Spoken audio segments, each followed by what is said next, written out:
Krishna, Hare Hare, Hare Ramo, Hare Ramo, Ramo Ramo, Hare Hare, Hare Krishna, Hare Krishna, Krishna Krishna, Hare Hare,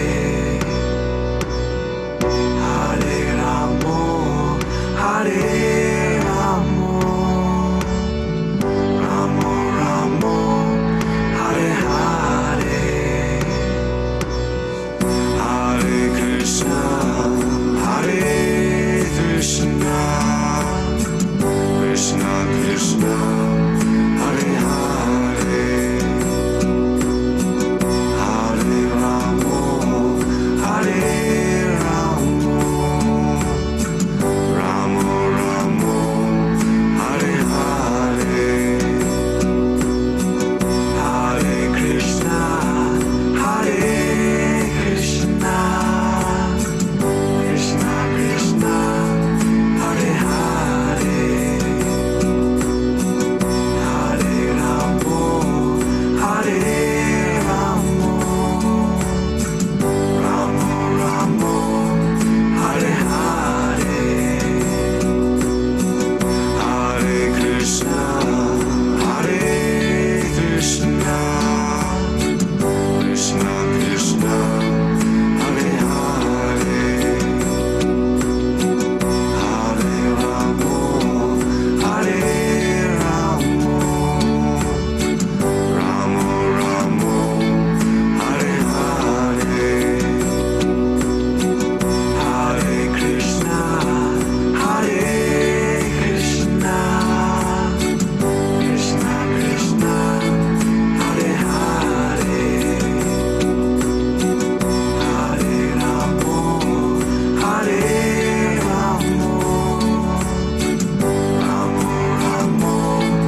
Hare Hare, Hare Krishna, Hare Krishna, Krishna Krishna, Hare Hare, Hare Ramo, Hare Ramo, Ramo Ramo, Hare Hare, Hare Krishna, Hare Krishna, Krishna Krishna, Hare Hare, Hare Ramo, Hare Ramo, Ramo Ramo, Hare Hare, Hare Krishna, Hare Krishna, Krishna Krishna, Hare Hare, Hare Ramo, Hare Ramo, Ramo Ramo, Hare Hare, Hare Krishna, Hare Krishna, Krishna Krishna, Hare Hare, Hare Ramo, Hare Ramo, Ramo Ramo, Hare Hare,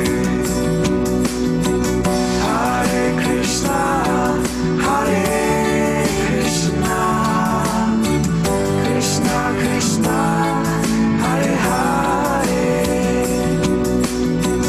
Hare Ramo, Hare Ramo,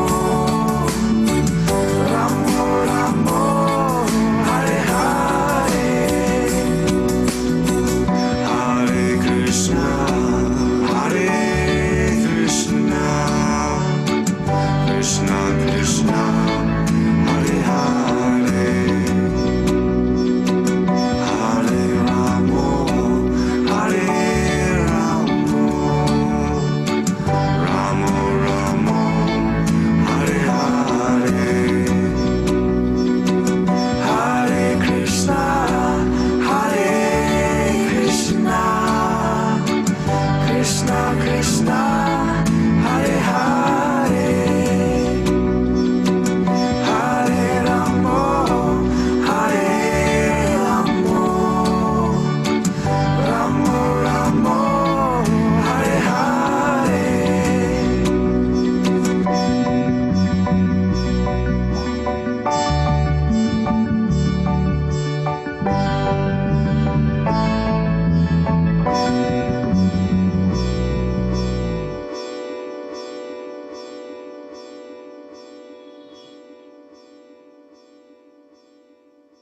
नमः ॐ विष्णुपदाय कृष्णपृष्ठाय भूतले श्रीमते भक्ति वेदांत स्वामिनिति नामिने नमस्ते सरस्वती देवे गौरवाणी प्रचारिणे निर्विशेष शून्यवादी पाश्चात्य देशतारिणे जय श्री कृष्ण चैतन्य प्रभु नित्यानंदा श्री अद्वैत गदाधर शिवसदि गौर भक्त वृंद जय श्री कृष्ण चैतन्य प्रभु नित्यानंदा श्री अद्वैत गदाधर शिवसदि गौर भक्त वृंद जय श्री कृष्ण चैतन्य प्रभु नित्यानंदा श्री अद्वैत गदाधर शिवसदि गौर भक्त वृंद हरे कृष्ण कृष्ण कृष्ण हरे हरे हरे राम राम राम हरे हरे हरे कृष्ण कृष्ण कृष्ण हरे हरे हरे राम राम राम हरे हरे हरे कृष्ण कृष्ण कृष्ण हरे हरे हरे राम राम राम हरे हरे हरे कृष्ण कृष्ण कृष्ण हरे हरे हरे राम राम राम हरे हरे गोविंद जय जय गोपाल जय जय राधा रमण हरि गोविंद जय जय गोविंद जय जय गोपाल जय जय राधा रमण हरि गोविंद जय जय हरे कृष्ण कृष्ण कृष्ण हरे हरे हरे राम राम राम हरे हरे हरिनाम संकीर्तन की जय अनंत कोटि वैष्णव वृंद की जय शिल प्रभुपाद की जय गुरुदेव महाराज की जय समावेत भक्त वृंद की जय श्रीमद् भागवतम की जय।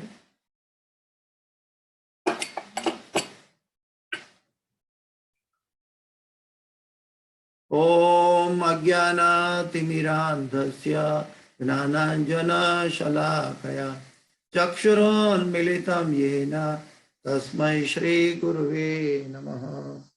श्रीचैतन्यमनोभीष्टं स्थापितं येन भूतले स्वयं रूप गदा मह्यं ददाति स्वपदान्तिकं वन्देऽहं श्रीगुरु श्रीयुतापदकमलं श्रीगुरु श्रीवैष्णवांश्च श्रीरूपं साग्रजातं सगणा रघुनाथान्वितं तं सजीवं साद्वैतं सावधूतं परिजन सहितं कृष्ण चैतन्य देवं श्री राधा कृष्ण पादां सगणा ललिता श्री विशाखान्वितांश्च।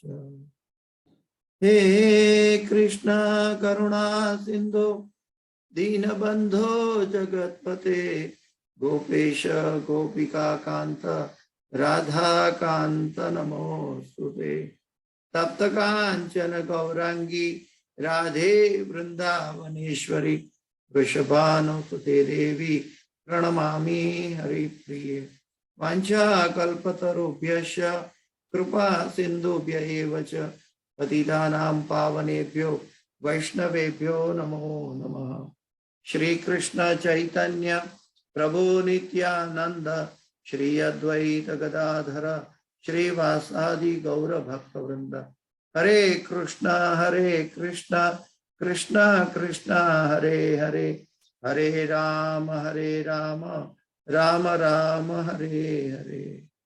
जयतां सुरतो पंगुर मम मंदमते गतिर मत्सर्वस्वपदाम्भोजो राधा मदन मोहनो कृष्णाय वासुदेवाय देवकी नंदनाय च नंद गोपकुमाराय गोविंदाय नमो नमः गोविंदाय नमो नमः गोविंदाय नमो नमः। पंचतत्वाकं कृष्ण भक्त रूप स्वरूपकं भक्तावतार भक्ताख्यम नमामि भक्त शक्तिकम्। ओम नमो भगवते वासुदेवाय ओम नमो भगवते वासुदेवाय ओम नमो भगवते वासुदेवाय। नारायणं नमस्कृत्यं नरं चैव नरोत्तमं देवीं सरस्वतीं व्यासं ततो जयमुदीरयेत्।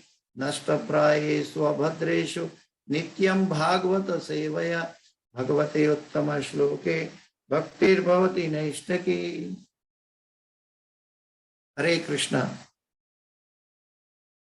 सभी भक्तों के चरणों में मेरा दंडवत प्रणाम स्वीकार कीजिए। हरे कृष्णा। तो आज हम श्रीमद् भागवत की कक्षा को आगे बढ़ाते हुए 1:19-35वें श्लोक में और 36वें श्लोक में जाएंगे। 1:19, 35 एंड 36। 35 के बाद में थोड़ा समय रहेगा तो 36 भी ले लेंगे।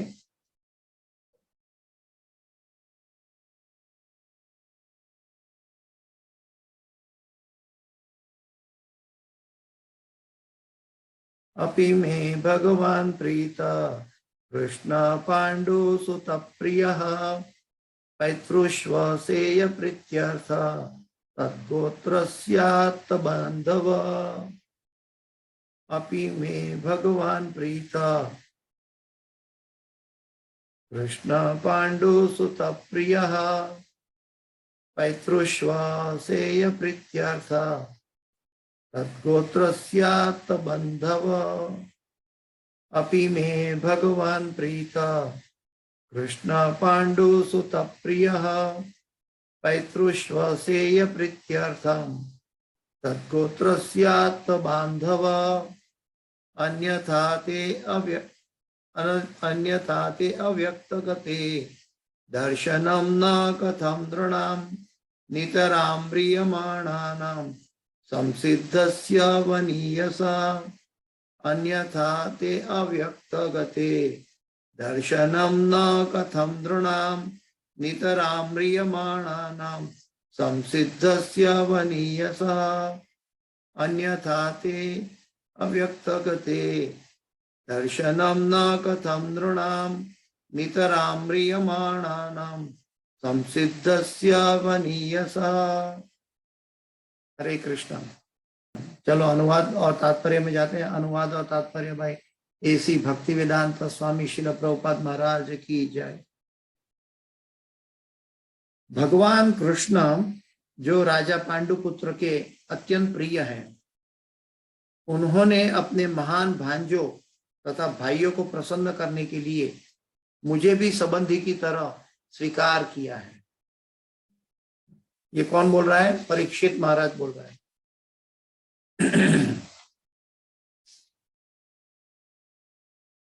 भगवान कृष्ण जो राजा पांडुपुत्र के पुत्रों को अत्यंत प्रिय है, उन्होंने अपने महान भांजों तथा भाइयों को प्रसन्न करने के लिए मुझे भी संबंधी की तरह स्वीकार किया है।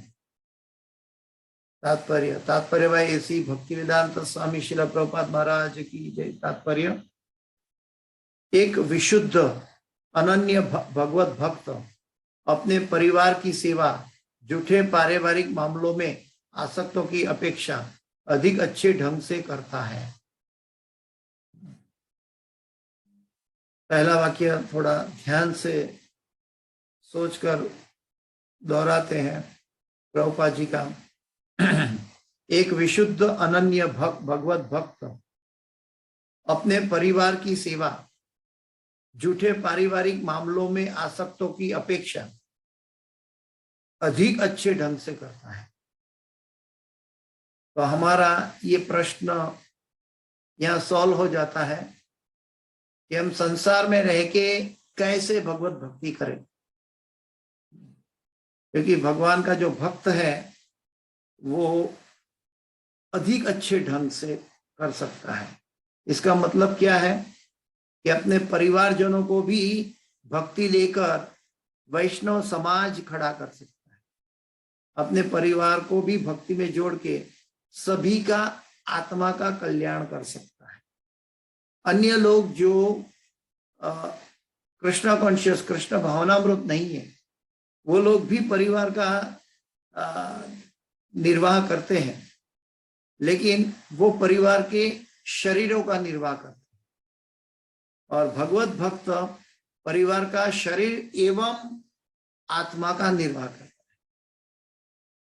इसलिए प्रभुपाद जी कहते हैं कि पारिवारिक मामलों में आसक्तों की अपेक्षा अधिक अच्छे ढंग से करता है। सामान्यतः लोग पारिवारिक मामलों में आसक्त रहते हैं और मानव समाज को का सारा आर्थिक प्रेरक बल पारिवारिक मोह के वशीभूत होकर चलता है, बॉडी कॉन्शियस प्लेटफॉर्म पर। ऐसे मोहग्रस्त लोगों को इतनी जानकारी नहीं रहती कि वे भगवत भक्त बनकर परिवार की अधिक अच्छी सेवा कर सकते हैं। तो लोग डरते हैं भगवत भक्ति में, कहते हैं कि अगर हम मंजीरा लेकर बैठ गए, हम कीर्तन करने बैठ गए, मंदिर में बैठ गए, तो परिवार का क्या होगा, परिवार की जरूरियात कौन पूरी करेगा। तो इसका जवाब प्रभुपाद जी इस तात्पर्य में दे रहे हैं कि पारिवारिक सदस्य जो है वो अगर कृष्ण भावनामृत बने तो वो परिवार की अच्छी सेवा हो रही है।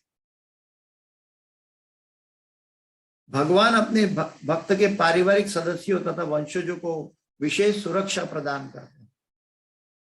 भगवान अपने भक्त के पारिवारिक सदस्यों तथा वंशजों को विशेष सुरक्षा प्रदान करते हैं, भले ही ये सदस्य स्वयं अभक्त क्यों न हो। क्या बात कह दी प्रभुपाद जी ने। भक्ति की प्रबलता, भक्ति की ऐश्वर्य या भक्ति का आध्यात्मिक रस बताया प्रभुपाद जी ने इसके अंदर, कि पारिवारिक की बात यहाँ पे प्रभुपाद जी ने बताया कि भगवान अपने भक्त के पारिवारिक सदस्यों तथा वंशजों को विशेष सुरक्षा प्रदान करते हैं। इसलिए शास्त्र में कथन है कि जो भगवत भक्त भगवत धाम जाता है उसकी 14 पीढ़ियां भगवत धाम जाती है, 7 पहले की और 7 बाद वाली, 14 पीढ़ियां। कई जगह में 21 पीढ़ियां का भी उल्लेख है। तो भगवत भक्त की रक्षा, वंशजों की रक्षा भगवान करते हैं। प्रभुपाद जी ये दोहराते हैं, भले ही ये सदस्य स्वयं अभक्त क्यों ना हो। स्वयं अभक्त होगा तो भी, क्योंकि उन्होंने भक्त के कुल में प्रकट हुए और भक्त का वंशज है, इसीलिए उनका उद्धार करना आवश्यक है। प्रभुपाद जी अभी उदाहरण दे रहे हैं कि महाराज प्रहलाद भगवान के महान भक्त थे, लेकिन उनका पिता हिरण्यकश्यपु घोर नास्तिक तथा घोषित रूप से भगवान का शत्रु था। वो भगवान का शत्रु था, न केवल नास्तिक था लेकिन भगवान का शत्रु था। फिर भी, किंतु इतना सारा होते हुए भी हिरण्यकश्यपु को मोक्ष प्रदान किया गया। किसके जरिए? भक्त प्रहलाद के जरिए, क्योंकि वह महाराज प्रहलाद का पिता था। क्या भक्त की क्या महिमा है, भक्त की क्या पराकाष्ठा है, भक्ति की पराकाष्ठा, भक्त की पराकाष्ठा, भक्ति की महिमा, भक्त की महिमा। क्या बात है कि प्रहलाद महाराज का पिता था, इसीलिए भगवान का शत्रु होने के बावजूद भी उनको मोक्ष प्रदान किया गया, क्योंकि वो महाराज प्रहलाद का पिता था। भगवान इतने दयालु है कि वे अपने भक्त के परिवारजनों को सारी सुरक्षा प्रदान करते हैं। भगवान इतने दयालु है। अहम भक्त पराधीन। भगवान भक्त के हृदय में रहते हैं, और भक्त के हृदय में भगवान रहता है, भगवान के हृदय में भक्तगण रहते हैं, और भक्तगण के हृदय में भगवान रहते हैं। ये हम पहले देख चुके हैं कि श्रीमद् भागवत को भगवान का वांगमय स्वरूप बताया गया है। श्रीमद् भागवत को भगवान का वांगमय स्वरूप बताया है, और श्रीमद् भागवत के अंदर क्या है, तो सभी शुद्ध भक्तों की महिमा है, सभी शुद्ध भक्तों की भक्ति की महिमा है कि उन्होंने कैसे भगवान के लिए भक्ति की। तो ये भगवान का स्वरूप है, उसके अंदर परीक्षित महाराज को लेकर हम प्रवेश कर रहे हैं, और परीक्षित महाराज अपना कथन बता रहे हैं। तो चर्म चक्षु से हम चाहे परीक्षित महाराज की कथा सुनते हो, या ऐसा दिखाई देता हो, या श्रीमद् भागवत दिखाई देता हो, लेकिन वाक्य में देखें तो हम भगवान के हृदय में प्रवेश कर चुके हैं, और भगवान के हृदय में जो भक्तों की हरि चर्चा हो रही है उसको हम आत्मसात कर रहे हैं, उसका ज्ञान, उसकी भावना को हम समझने की कोशिश कर रहे हैं। ये भागवत क्या है, इसकी महत्ता मैं बता रहा हूं कि ये भागवत कोई सामान्य चीज नहीं है। श्रीमद् भागवत जब जो भी व्यक्ति पढ़ता है, कीर्तन करता है, सुनता है, तो ये भागवत क्या है, भगवान के हृदय में प्रवेश मिलता है। किसके जरिए? भक्तों के जरिए। और ये काल्पनिक कथा नहीं, ये काल्पनिक बातें नहीं है, ये हकीकत की कथा है। काल्पनिक क्या है कि हमें ऐसा दिखाई देता है कि हम भागवत सुन रहे हैं या भागवत को पढ़ रहे हैं, एक पुस्तक भागवत को पढ़ रहे या पुस्तक भागवत को सुन रहे हैं। ये विचार जो है वो काल्पनिक है, लेकिन एक्चुअल में हम भगवान के हृदय में प्रवेश कर चुके हैं, सभी भक्त गणों के साथ हम आत्मसात कर रहे हैं, तो शुद्ध भक्त का हमें संग मिल रहा है। तो ये इसको समझने के लिए गीता का 15वें अध्याय का पहला श्लोक हम देख सकते हैं कि ऊर्ध्व मूलम अधशाखा अश्वत्थम प्राहुरव्ययम छंदांसी यस्य पर्णानि यस्तम वेद स वेदवित्। भगवान कहते हैं कि ये भौतिक जगत जो है आध्यात्मिक जगत का प्रतिबिंब है, उल्टा दिखाई देता है। हम आईने में अपना बायां हाथ खड़ा करते हैं तो दायां हाथ दिखाई देता है प्रतिबिंब में। तो कहने का मतलब यह है कि इस जगत के अंदर हम चर्म चक्षु से नहीं बल्कि कोशिश करें कि अंतः चक्षु से, दिव्य चक्षु से देखने का प्रयत्न करें। और दिव्य चक्षु हमें कौन प्रदान करेगा? हमारे गुरु, हमारे गुरु महाराज हमें दिव्य चक्षु प्रदान कर सकता है।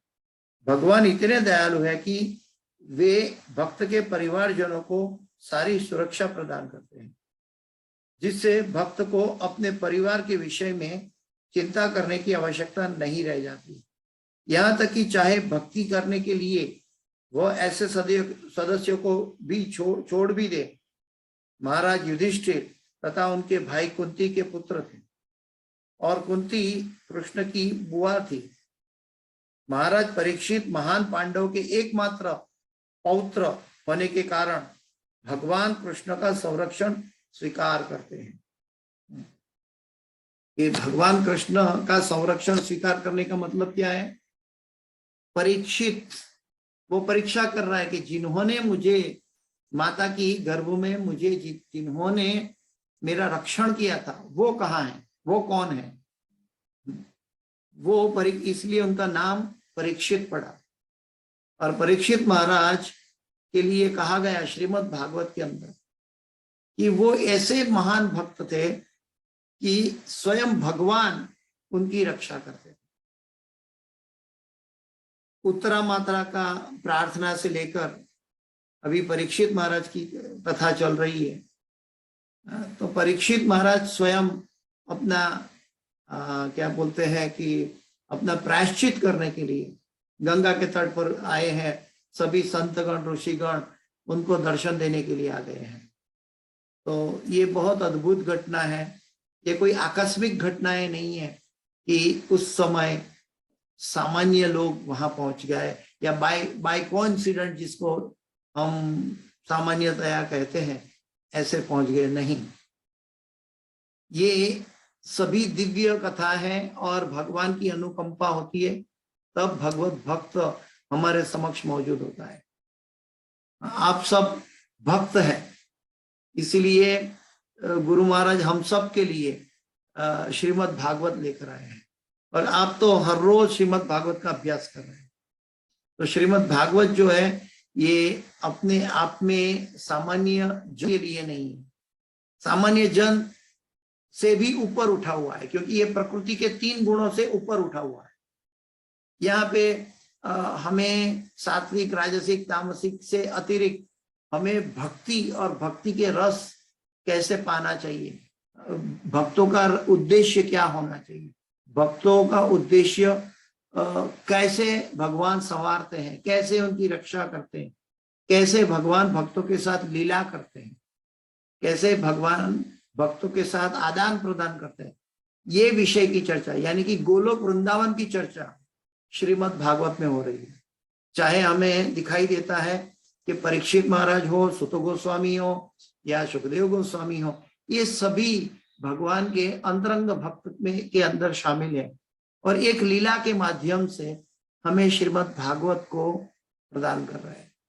तो ये हमारा बहुत बड़ा सौभाग्य है कि गुरु परंपरा में हमें श्रीमद् भागवत प्राप्त हुआ है। आगे दूसरे श्लोक में अनुवाद पढ़ते हैं।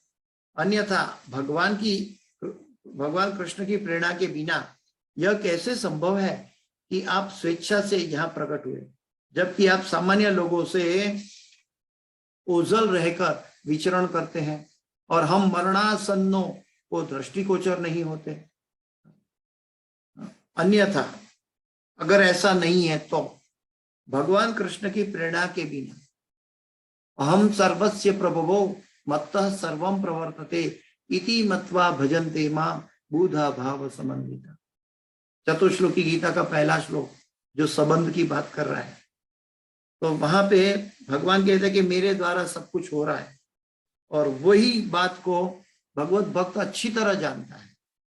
भगवत भक्त को फिर से इधर उधर जाने की या सोचने की बात नहीं है, वो निष्ठापूर्वक कह सकता है, वो निष्ठापूर्वक कह सकता है कि ये भगवान की कृपा के बिना नहीं हो सकता। कभी कभी संसार में कोई हमारे घर आ जाता है, अगर हम भौतिक जगत के व्यक्ति हैं और कोई हमारे घर में रहने के लिए आ गया, कभी कभी ऐसा होता है कि बॉम्बे में जाके देखे कि या परिस्थिति के अनुसार देखे तो लोग सोचते हैं ये मेहमान हमारे घर में आया है, ये कब जाएगा, ये कब जाएगा, ये सोचता है। ये भौतिक जगत के लोग हैं, उनको बाह्य लोग कोई भी आते हैं तो उनको आकर्षण नहीं होता। लेकिन जब भगवान का भक्त होता है और कोई वैष्णव का आगमन होता है तो वो अपने आप को बहुत सौभाग्य मानता है, अपने आप को उसका अहोभाग्य मानता है कि आज वैष्णव मेरे आंगन में पधारे। तो वैष्णव का सम्मान ये आध्यात्मिक जगत का विषय है, ये आध्यात्मिक जगत की प्रणाली है। वैष्णवों का सम्मान कैसे किया जाता है, सुखदेव गोस्वामी के पाद प्रक्षालन किए जाएंगे, वो भी आगे आएंगे। लेकिन मेरे कहने का तात्पर्य ये है कि वैष्णव का सम्मान ये है कि उनकी चरण धूलि शिष्य के लिए अपने सर पे, अपने अंदर मुंह में धारण करने के लिए योग्य होता है। ये वैष्णव की जो गुरु महाराज जैसे वैष्णव है, सुखदेव गोस्वामी, सुत गोस्वामी, प्रभुपाद जी जैसे वैष्णव है, ऐसे वैष्णव की चरण धूलि हमें अपने आप को ग्राह्य करनी चाहिए, क्योंकि इससे क्या होगा, हमारा लौल्यम बढ़ेगा। भक्त पदे धूलि, भक्त पदे जल, भक्त उच्चिष्ट, ये 3 जो चीज है वो हमारे हृदय में कृष्ण प्रेम जागृत करने वाला है। तो ये 3 चीज से क्या होता है, ये 3 चीज का साइंटिफिक रीजन क्या है? तो ये 3 चीज, तो एक तो ये है कि ये धराधाम के भगवान के भक्त का अलौकिक सम्मान है। पहली बात तो ये है। दूसरी बात ये है कि हम मनोधर्म छोड़कर बैठे हैं। हम जब ये भगवान का चरणामृत या गुरु का चरणामृत ग्रहण करते हैं, तब हम मनोधर्म को वहां से बहिष्कार कर देते हैं, मन के विचारों को बहिष्कार कर देते हैं। तब ये बात हमारे अंदर पीने के लिए योग्य बन पाती है।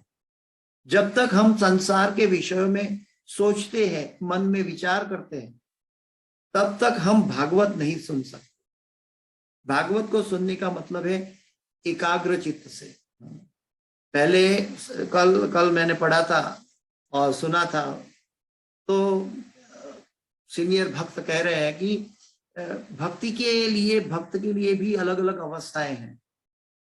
पहले वो अपना समय देता है भागवत को, बाद में उसके ऊपर का स्टेज ये उसका श्रवण करता है, अपना कान समर्पित करता है, उसके बाद उनकी वाणी, उसके बाद उसका मन, उसके बाद उसका हृदय, और उसके बाद कर्मणा मनसा वाचा। तो ये तीनों भागवत को समर्पित करते हैं। अन्यथा भगवान कृष्ण की प्रेरणा के बिना यह कैसे संभव है कि आप स्वेच्छा से यहां प्रकट हुए, जबकि आप सामान्य लोगों से ओझल रहकर विचरण करते हैं। ओझल रहकर हम देखते हैं कि कुंभ मेला में एक एग्जाम्पल है। कुंभ मेला में जो कई बात हम सोचते हैं कि ये नागा बाबा कहाँ से आ गए, ये नागा बाबा कहाँ रहता है जो वस्त्र धारण नहीं करता। इसका मतलब ये नहीं कि हमें भक्त बनने के लिए ऐसा कार्य करना है, ये मैं नहीं कह रहा हूं। ये हम उसकी नकल नहीं कर सकते, हम उसकी बात नहीं कर रहे। लेकिन भगवान की जो भक्त है वो संसार से ओझल रहते हैं, वो हिमालय की पहाड़ों में गुफाओं में विचरण करते हैं, वो सामान्य जनों के बीच में नहीं आते। सामान्य जनों के बीच में आने का उनका विषय नहीं है, वो ओझल रहकर विचरण करते हैं। और हम मरणासन्नों को दृष्टिगोचर नहीं होते, और जो मरने वाला है उनको भी दृष्टिगोचर नहीं।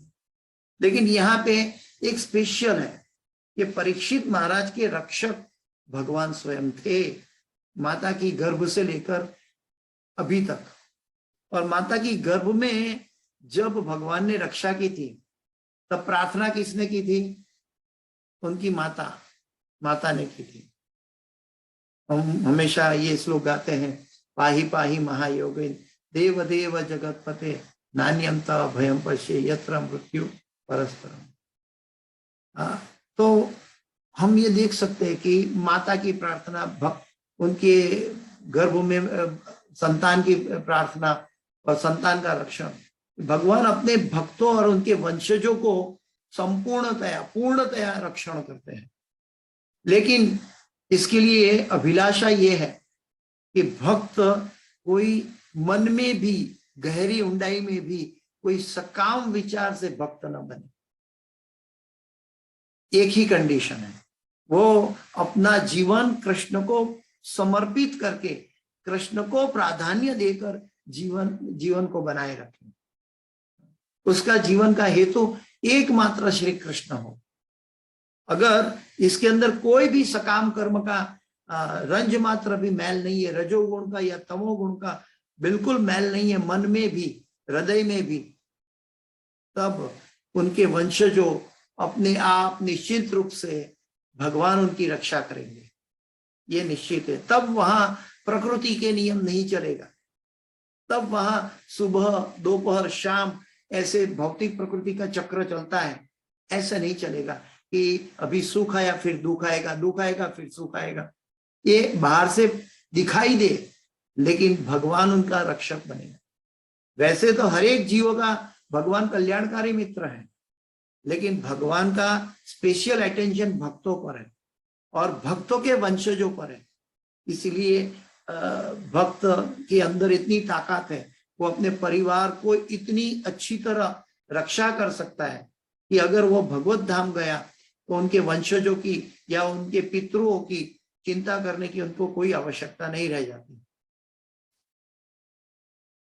तात्पर्य, दूसरे तात्पर्य में प्रभुपाद जी कहते हैं निश्चिंत ही महर्षि सुखदेव गोस्वामी भगवान कृष्ण द्वारा प्रेरित होकर महान भगवत भक्त महाराज परीक्षित के समक्ष स्वेच्छा से प्रकट हुए थे।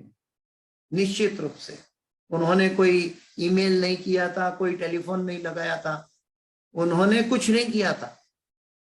लेकिन जब परीक्षित महाराज को आवश्यकता हुई तो गुरु के रूप में सुखदेव गोस्वामी वहां प्रकट हुए। तो यहाँ पे एक चीज हमें समझनी है कि अगर शिष्यगण को भी भगवान की आतुरता रहेगी तो भगवान उनके लिए गुरु भेजेंगे।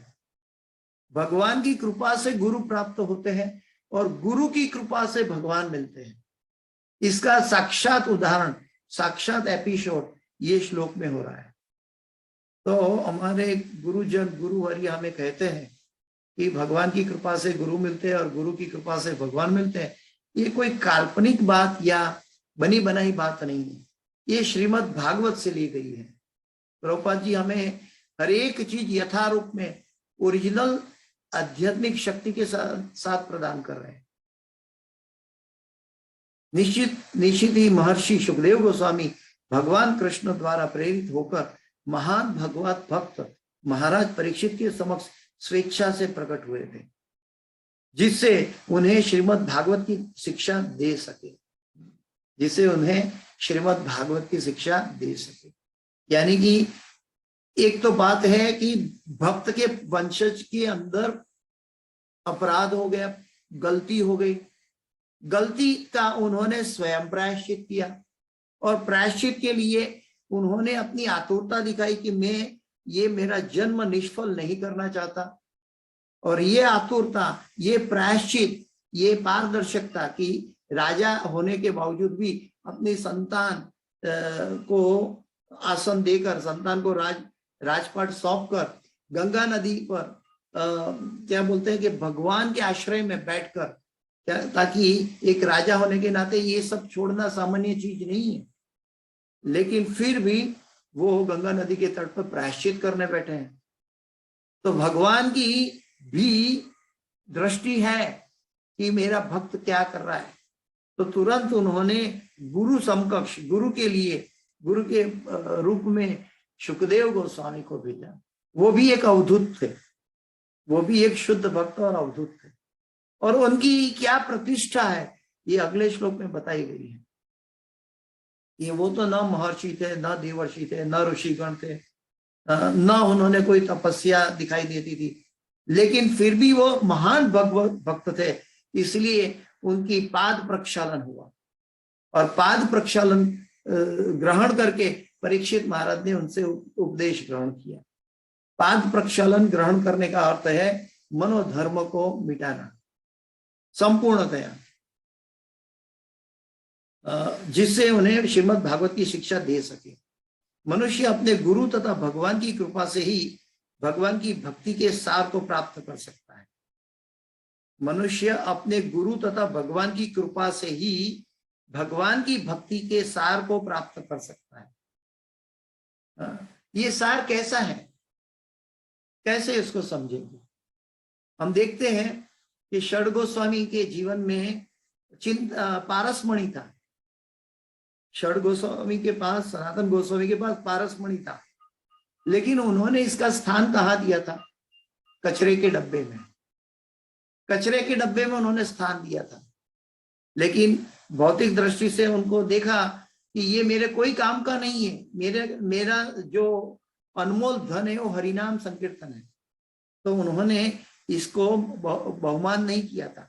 पारसमणि होने के बावजूद भी उनके लिए वो कचरे के समान था। भगवान का जो भक्त है वो भक्ति का सार कैसे प्राप्त करता है? गुरु की कृपा से। कि गुरु की कृपा कहाँ छुपी हुई है? गुरु के आदेशों में छुपी है। गुरु की कृपा उनके आदेशों में छुपी हुई है। गुरु की कृपा उनके वपु सेवा में छुपी हुई है। गुरु की कृपा उनके पाद प्रक्षालन में छुपी हुई है, उनकी वाणी के बाद। और गुरु की कृपा उनके उपदेशों के जरिए उनकी दृष्टि में छुपी हुई है। वो अपने शिष्य को सिर्फ दृष्टि डालकर, दृष्टि ओझल करके वो व्यक्ति भगवत कृपा प्राप्त कर सकता है। श्रीमती राधा रानी के भाव में श्री चैतन्य महाप्रभु भी कहते हैं, यही रूपे ब्रह्मांडे भ्रमिते कोनो भाग्यवान जी, गुरु कृष्ण कृपाए पाए भक्ति लता बीज। तो गुरु की महत्ता कितनी है इसकी चर्चा भले भागवत कर ले, क्योंकि भागवत भगवान का हृदय है, लेकिन हम जैसे सामान्य लोगों के लिए गुरु की कृपा का हम कितना भी वर्णन कर ले, कितना भी महिमा कर ले, गुरु की कृपा को नहीं समझ सकते कि गुरु की इस तरह हमारा आध्यात्मिक उन्नति कर रहा है, गुरु की इस तरह हमारा कल्याण कर रहा है। भगवान परमात्मा के रूप में, कल्याण के रूप में हमारा मित्र तो है, लेकिन भगवान ने एक साक्षात हमारे लिए ये रूप धारण करके हमारा कल्याण के लिए गुरु के रूप में हमारे समक्ष खड़े हो गए, और वो हमें इस कार्य में लगाए, वो हमें चांटिंग में लगाए, गीता और भागवत को समझने में लगाए, बुक डिस्ट्रीब्यूशन में लगाए। गुरु की क्या कृपा है। हम बुक डिस्ट्रीब्यूशन का स्कोर के लिए नहीं जाते, हम बुक डिस्ट्रीब्यूशन इसीलिए करते हैं क्योंकि भगवान चाहते हैं कि मेरा और अर्जुन का संवाद, मेरी महिमा हर व्यक्ति को, हर एक जीव तक पहुंचे, क्योंकि ये कलयुग की प्रातः संध्या है। ये कलयुग का पहला 5000 साल अभी चल रहा है, और 10,000 साल तक ये प्रातः संध्या मानी जाती है, क्योंकि कलयुग 4,32,000 वर्ष का है। और ये प्रातः संध्या में भगवान अपने भक्त को निकालने के लिए आए हैं, उसका रिक्लेम करने के लिए आए हैं। श्रीमद् भागवत में बताया कि हमारे जैसे जो जीव अभी भी दावानल में सड़ रहे, मेरे जैसे जीव, तो उनको कल्याण करने के लिए, उनको उद्धार करने के लिए भगवान आए हैं, और ये श्रीमद् भागवत के रूप में। ये कलयुग में भगवान का अवतार श्रीमद् भागवत है, और वो हमारा कल्याण, हमें ये कली के प्रभाव से बाहर निकालने के लिए आए हैं। तो जब हम श्रीमद् भागवत को स्पर्श भी करते हैं, आंखों से देखते हैं, तब हमारा कल्याण होता है। ये हमें आध्यात्मिक जगत से ऐसा नाता है कि हम भौतिक बुद्धि से सोच नहीं सकते। कि मनुष्य अपने गुरु तथा भगवान की कृपा से ही भगवान की भक्ति के सार को प्राप्त कर सकता है। भगवान की भक्ति के सार को प्राप्त कर सकता है। भगवान की भक्ति का सार क्या है? भगवान की भक्ति का सार ये है कि हम कैसे भगवान को प्रसन्न कर सके, कैसे गुरु को प्रसन्न कर सके। प्रभुपाद जी ने श्रीमद् भागवत के तात्पर्य में बताया है कि हमें क्या पता कि हम हमारा कार्यों से, हमारी भक्ति से भगवान प्रसन्न है। तो उसका जवाब यह है कि अगर हम गुरु को प्रसन्न कर पाए तो भगवान प्रसन्न होते हैं।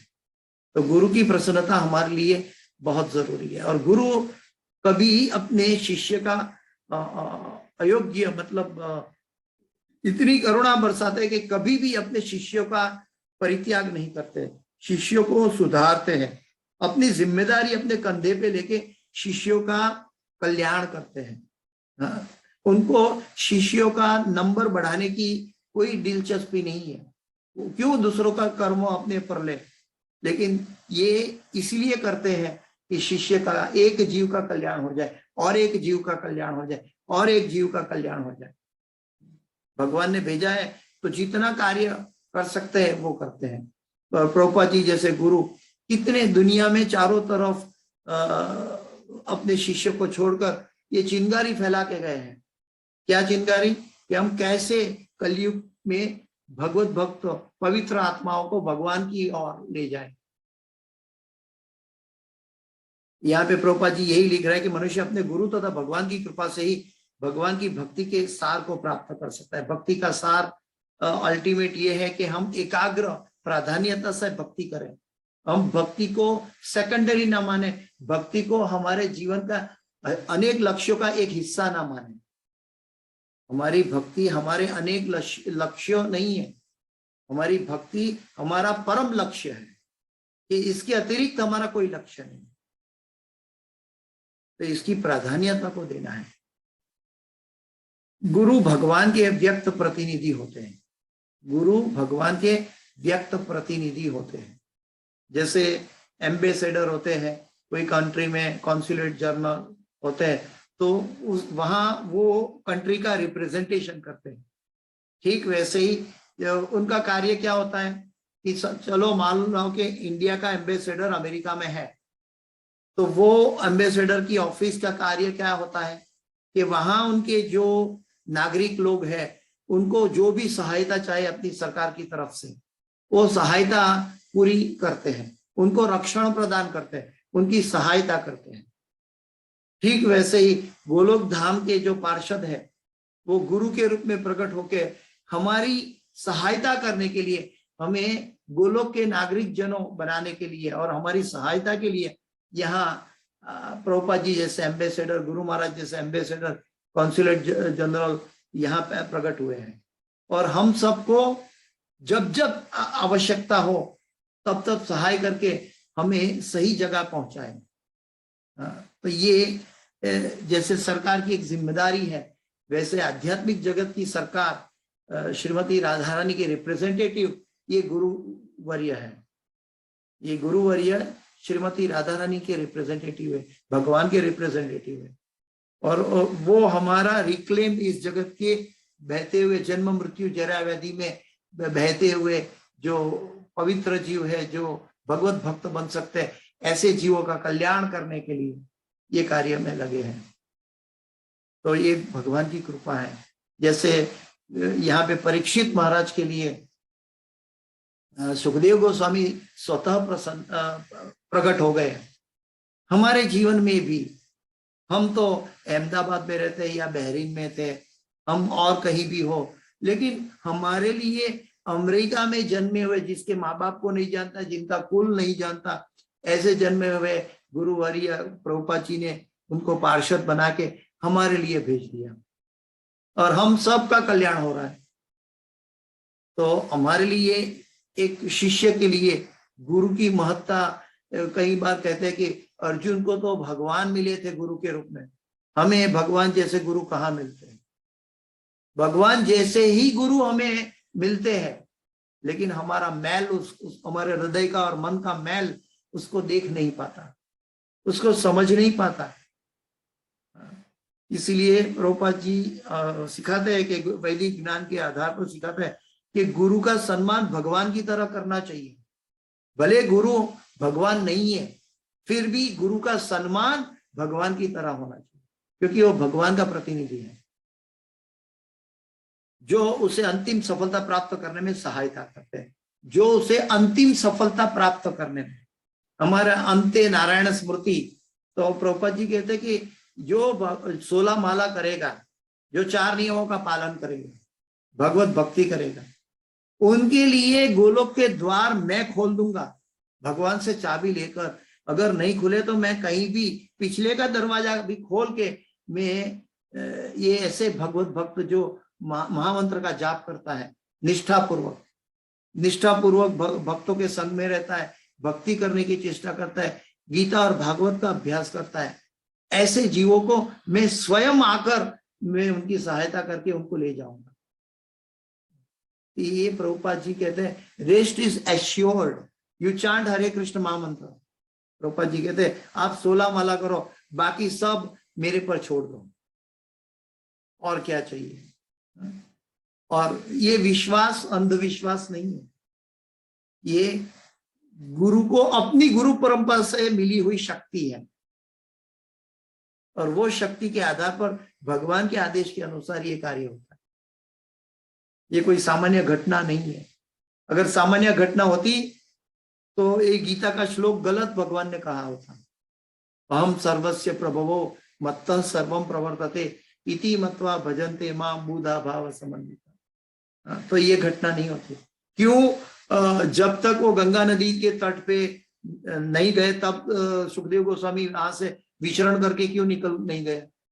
क्यों सामान्य जनों को ओझल होते हुए भी उनको दृष्टिगोचर हुए? नहीं तो मरणासन्न व्यक्ति को दृष्टिगोचर ओझल में रहते हैं, फिर भी परीक्षित महाराज के लिए वहां उपस्थित हो गए। ये क्या कोई कोइंसिडेंट है, या क्या कोई परीक्षित महाराज और सुखदेव गोस्वामी का भाई बहन का रिश्ता है? वहां कोई कुल की बात नहीं है, वहां तो भगवान के द्वारा भेजा गया है। तो ये हमारे अंदर दृढ़ता होनी चाहिए कि जब हमारे अंदर कोई भी अपराध का प्रायश्चित होता है और वो प्रायश्चित सच्चे हृदय से होता है, तो भगवान गुरु के जरिए हमें मदद करते हैं। जिसे भगवान अधिकार नहीं देते वह गुरु नहीं बन सकता। जिसे भगवान अधिकार नहीं देते वह गुरु नहीं बन सकता। गुरु की लायकात क्या है, वो नेक्टर ऑफ इंस्ट्रक्शन में श्री गोस्वामी ने बताई कि वो गुरु कौन बन सकता है, पूरी दुनिया में शिष्य कौन बना सकता है। जिसे भगवान अधिकार नहीं देते हैं वह गुरु नहीं बन सकता। श्रील सुखदेव गोस्वामी प्राधिकृत गुरु थे, अतएव भगवान ने उन्हें प्रेरणा दी कि वे महाराज परीक्षित के समक्ष प्रकट हो और उन्हें श्रीमद् भागवत की शिक्षाएं दे। भागवत की शिक्षा मिलना अपने आप में हमारे लिए अहोभाग्य है। ये श्रीमद् भागवत कोई ऐसा ग्रंथ नहीं है कि जिसमें कोई दाग लगा हो। ये अनमोल है, ये अमल है। श्री चैतन्य महाप्रभु कहते हैं कि ये मेरा मत है कि जो भगवत भक्त होना चाहता है वो श्रीमद् भागवत, सर्वश्रेष्ठ श्रीमद् भागवत को ग्रहण करे। ये श्री चैतन्य महाप्रभु ने हमें बताया है।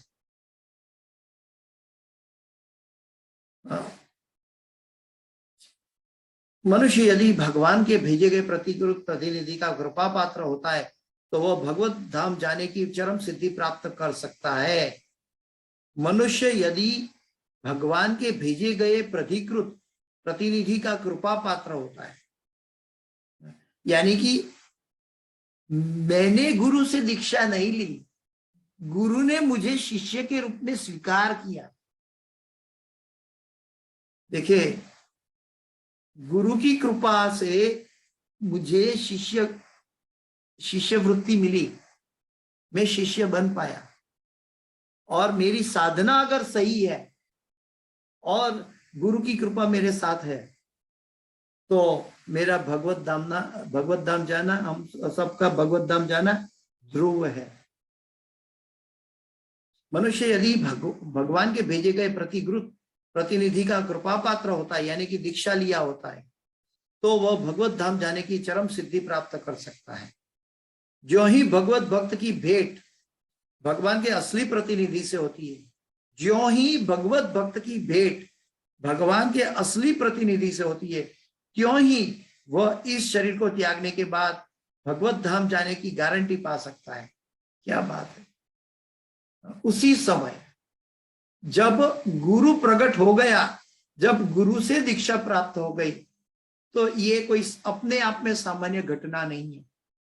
अब ये भगवान ने हमें लाखों करोड़ों अबजों जीवों में भगवान ने हमें चुन के रखा है कि ऐसा प्रतिनिधि हमारे लिए भेज दिया। तो ये गुरु की प्रसन्नता है। इसका मतलब ये नहीं है कि हम गुरु का अपराध करें, गुरु की बात न माने, हमें रबर स्टैम्प मिल गया, दीक्षा मिल गई। नहीं, गुरु के आदेशों का पालन करना वो गुरु मिलने के बराबर है। गुरु के आदेशों का पालन करना, हमें स्वच्छ रहना है, स्वच्छंद नहीं बनना है। गुरु की सेवा का मतलब है सेवा के बिना गुरु नहीं मिल सकते। अगर सेवा के बिना हम गुरु ग्रहण करना चाहेंगे तो वो उपदेश हमारा काम का नहीं होगा। तद्विद्धि प्रणिपातेन परिप्रश्नेन सेवया, वो सेवा की बात है। उपदेक्षन्ति पहले सेवा, उसके बाद दूसरी लाइन में भगवान कहते हैं उपदेक्षन्ति तज्ज्ञानम ज्ञानिनास तत्वदर्शिनः। तो पहले सेवा, गुरु की सेवा। किंतु यह भक्त की खुद की निष्ठा पर निर्भर करता है। किंतु यह भक्त की खुद की निष्ठा पर करता है। निष्ठा का तब होती है जब अनर्थ निकल जाते हैं, और अनर्थ तब निकलता है जब साधना सही चलती है।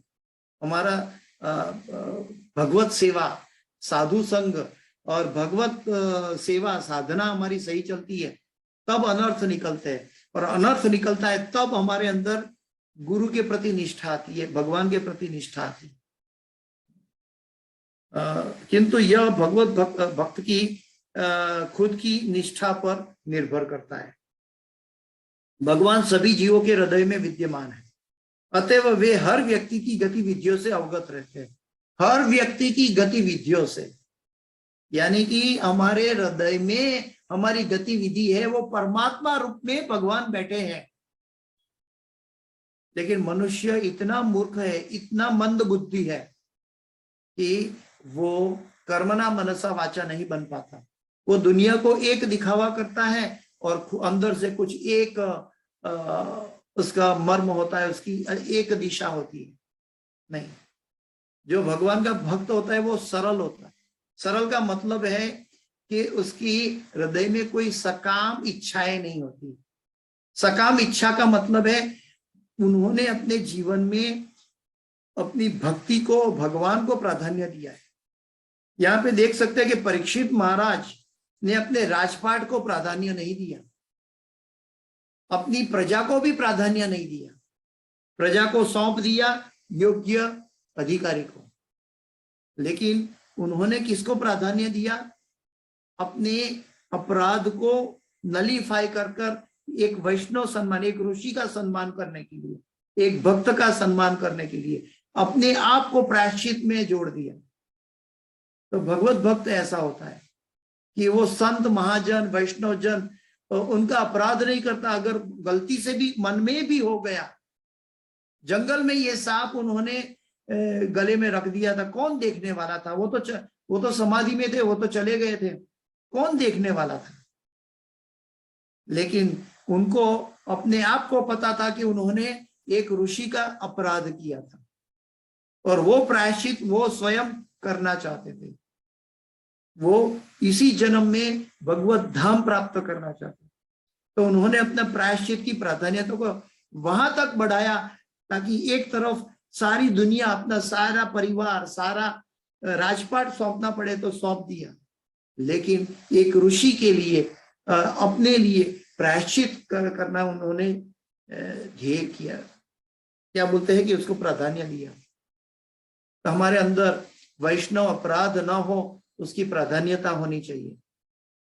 श्रीमद् भागवत को समझना है, इसका मतलब यह है कि हमारे अंदर मन में भी, हृदय में भी, हृदय के उंडाण में भी, मन के उंडाण में भी कोई नहीं देख रहा है, फिर भी किसी के प्रति द्वेष और ईर्ष्या नहीं होनी चाहिए, चाहे कोई कैसा भी भक्त हो, क्योंकि वो भगवान का अंश है और शायद वो जीव के जरिए भगवान हमारी परीक्षा कर रहे हैं।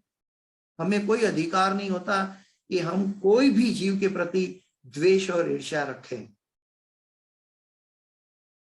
अतएव वे हर व्यक्ति की गतिविधियों से अवगत रहते हैं। जो ही भगवान देखते हैं कि कोई जीव भगवत धाम जाने के लिए अत्यधिक उत्सुक है, तो भगवान तुरंत ही अपना प्रामाणिक प्रतिनिधि भेजते हैं। इस प्रकार निष्ठावान भक्त का भगवत धाम जाना सुनिश्चित हो जाता है। निष्कर्ष यह है कि प्रामाणिक गुरु की सहायता प्राप्त करने का अर्थ है साक्षात भगवान से प्रत्यक्ष सहायता प्राप्त करना। अर्जुन के पास कृष्ण थे और हमारे पास भी कृष्ण है गुरु के रूप में।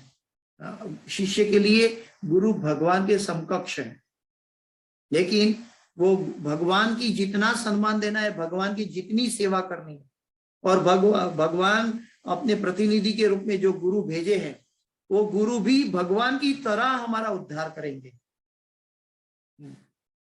भगवान की तरह, भगवान के साथ कोई भी हमारा रिश्ता ना हो, लेकिन हमारा एक रिश्ता गीता में भगवान ने सुनिश्चित करके रखा है। क्या? ममेवांशो जीवलोके जीवभूत सनातन मन षष्ठानि इंद्रियाणि प्रकृति स्थानि कर्षति। ममेवांशो जीवलोके, हम भगवान के अंश हैं। कैसे हम भगवान हमें ऐसे अकेला छोड़ देगा? हम हमारी हर परिस्थिति में 84 लाख योनि में हमारे साथ थे। माता के गर्भ में परीक्षित महाराज के लिए माता के गर्भ में उपस्थित थे, ठीक वैसे ही सभी जीवों के लिए भगवान गर्भ में भी उसकी रक्षा करते हैं, और जिसकी रक्षा नहीं होती तो उसका अपना कर्मफल होता है। तो हमें ये सुनिश्चित करना है, ये अंधश्रद्धा नहीं है। ये सुबह सुबह हम श्रीमद् भागवत का अभ्यास करते हैं, लेकिन ये भागवत का अभ्यास हमें गुरु का सानिध्य, गुरु की महिमा, गुरु का जो आध्यात्मिक कक्षा है, ये वो हमें दिव्य दृष्टि दे सकते हैं। गुरु के ओम अज्ञान तिमिरांधस्य ज्ञानांजन शलाकया चक्षुरुन्मीलितं येन तस्मै श्री गुरुवे नमः। तो वो गुरु है कि जो हमें हमारे अंधकार जन्य अंधकार को निकालकर हमें दृष्टि प्रदान करते हैं, हमारे मैल को उखाड़कर, हमारे अंदर सभी अनर्थों को उखाड़कर फेंक देते हैं और हमें दृष्टि प्रदान करते हैं। और गीता में भगवान भी यही कहते हैं, तेषामेव अनुकंपार्थम अहम अज्ञान जम तमः नाशयाम्यात्म भावस्तो ज्ञानदीपेन भास्वता। तो मैं भी जीवों पर अनुकंपा करने के लिए उसके हृदय में अंधकार रूपी अंधकार को दूर करके ज्ञान प्रदान करता हूं।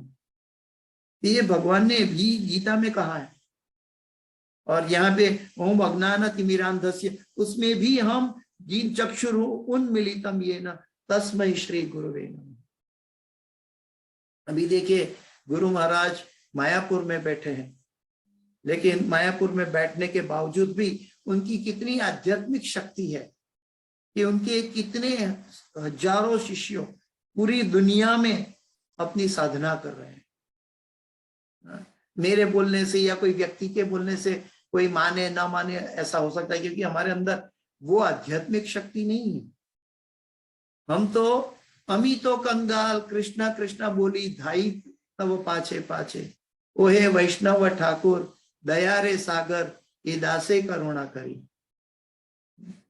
तो ये श्रीमद् भागवत है, ये गुरु है, ये भगवान की कृपा है। और ये हमारे गुरु भक्त हमारे व्यक्तियों के लिए एक दृढ़ निष्ठा हो, हम निष्ठावान बने ताकि हमारा अनर्थ दूर चला जाए। हम अनर्थ को प्राधान्य ना दें जीवन में। हमारे अर्थ, हमारा अल्टीमेट अर्थ है भगवान और गुरु की प्रसन्नता, तो उसको प्राधान्य दे। ये श्रीमद् भागवत से हमें सीखना चाहिए। ये श्रीमद् भागवत हमें अमृत दे रहा है, मक्खन दे रहा है, गोलोकेरो प्रेम धन दे रहा है।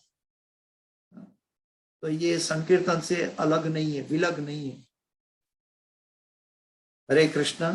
श्रीमद् भागवतम की जय, समावेत भक्त वृंद की जय, शिल प्रभुपाद की जय, गुरुदेव महाराज की जय। किसी का कोई प्रश्न है?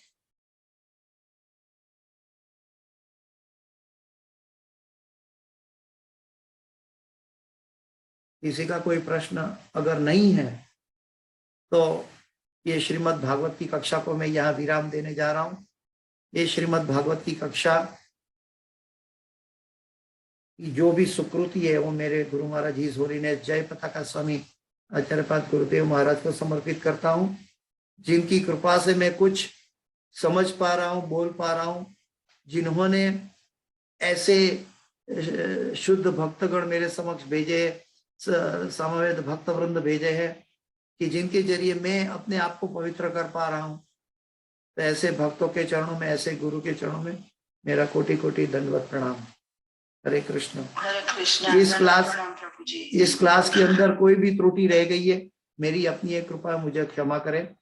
वाञ्छाकल्पतरुभ्यश्च कृपा सिन्धुभ्येव च पतितानां पावनेभ्यो वैष्णवेभ्यो नमो नमः। अनंत कोटि वैष्णव वृंद की जय।